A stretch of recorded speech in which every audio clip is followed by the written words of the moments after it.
Regardless of the position that you hold, how often have you received feedback? Feedback that is about behaviors, things that people observe you doing.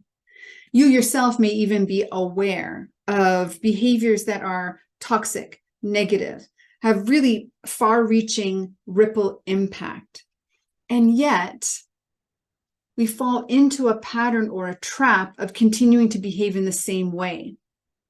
We may even be frustrated with ourselves for not being able to change that behavior because the pull of the pattern is hard to overcome. There's a huge difference between awareness of our behaviors and their negativity or their toxicity and awareness of the recipe that creates the behaviors. Now, this is our emotional self-awareness. As a skill in emotional intelligence, it lays the foundation because we can get a lot of surface feedback. Surface feedback is, are you aware that you do this thing? It's a surface feedback.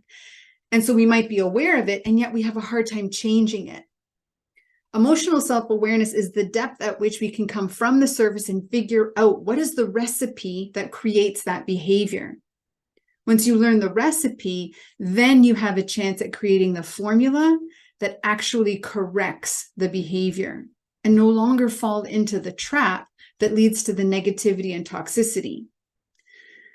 When we set this foundation in our emotional intelligence around our emotional self-awareness, then we have greater accessibility to all of the other EQ skills like empathy and assertiveness and our interpersonal relationships and our communication and our resiliency and our stress tolerance and our impulse control and in our decision making.